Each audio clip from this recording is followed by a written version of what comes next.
Assalamualaikum warahmatullahi wabarakatuh. Perkenalkan, nama saya Septiani dengan NIM 2313401666 dari kelas BKI 6E dengan jurusan Bimbingan dan Konseling Islam. Selamat pagi, selamat siang pemirsa. Jadi, perbedaan ceramah dan motivasi adalah dorongan yang berasal dari dalam diri seseorang untuk melakukan suatu tindakan demi mencapai tujuan tertentu. Nah, motivasi ini membuat seseorang itu menjadi lebih semangat, percaya diri, dan tidak mudah menyerah dalam menghadapi masalah. Nah, ceramah ini biasanya digunakan dalam kegiatan pembelajaran keagamaan maupun penyuluhan. Walaupun sama-sama dilakukan di depan umum, ceramah dan motivasi memiliki perbedaan. Yang pertama itu ada tujuan penyampaian. Nah, tujuan penyampaian ini memberikan ilmu pengetahuan, penjelasan, dan nasihat kepada audiens. Sedangkan motivasi bertujuan untuk membangkitkan semangat dan memberikan dorongan kepada seseorang agar mau bertindak. Nah, untuk yang kedua ada isi materi. Nah, isi materi ini lebih banyak membahas teori, fakta, dan penjelasan yang terstruktur. Nah, sedangkan motivasi lebih banyak menggunakan kata-kata inspiratif, pengalaman hidup, dan kisah yang dapat membangkitkan semangat. Nah, untuk yang ketiga ada cara penyampaian. Nah, ceramah biasanya disampaikan secara formal, tenang, dan teratur.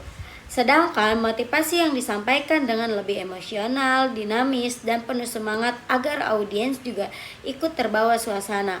Nah, untuk yang keempat ada sumber materi. Nah, ini ceramah biasanya bersumber dari teori, buku, atau ajaran agama. Nah, sedangkan motivasinya banyak berasal dari pengalaman pribadi dan kisah inspiratif. Nah, persamaan ceramah dan motivasi selain memiliki perbedaan, ceramah dan motivasi juga memiliki beberapa persamaan. Yang pertama, sama-sama termasuk dalam public speaking. Nah, ceramah ini dan motivasi sama-sama dilakukan di depan umum sehingga membutuhkan kemampuan berbicara yang baik. Nah, yang kedua, bertujuan untuk mempengaruhi audiens. Keduanya sama-sama ingin memberikan pengaruh kepada pendengar, baik dalam bentuk pengetahuan, sikap, maupun tindakan. Nah, untuk yang ketiga, memiliki struktur penyampaian ceramah dan motivasi.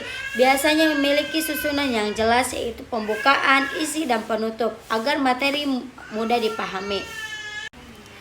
Untuk yang ketiga, struktur penyampaian. Nah, ceramah ini dan motivasi biasanya memiliki susunan yang jelas, yaitu pembukaan, isi, dan penutup, agar materi itu mudah dipahami oleh audiens. Nah, untuk yang keempat, itu membutuhkan kemampuan komunikasi. Nah, dalam ceramah maupun motivasi, pembicara harus mampu menggunakan intonasi, ekspresi wajah, kontak mata, dan body language yang baik agar audiens itu tertarik saat mendengarkan.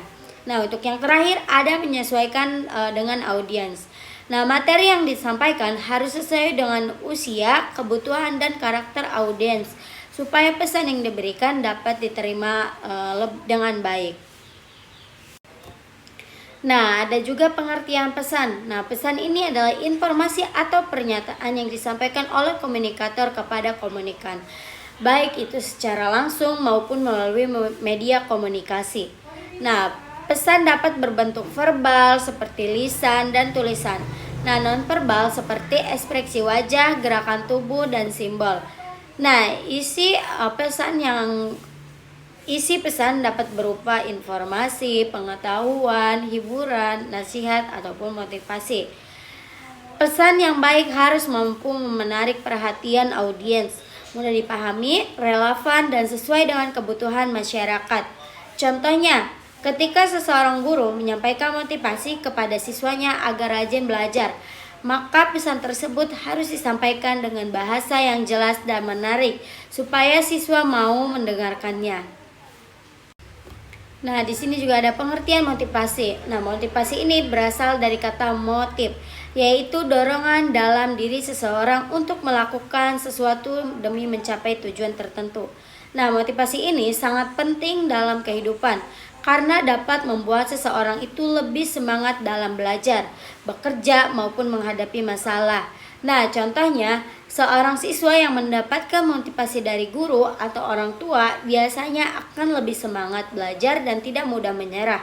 Nah, fungsinya motivasi yaitu menambahkan semangat, meningkatkan rasa percaya diri, mengubah pola pikir menjadi positif, ataupun mendorong seseorang melakukan tindakan yang baik.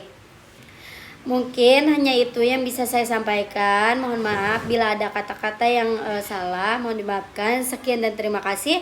Assalamualaikum warahmatullahi wabarakatuh.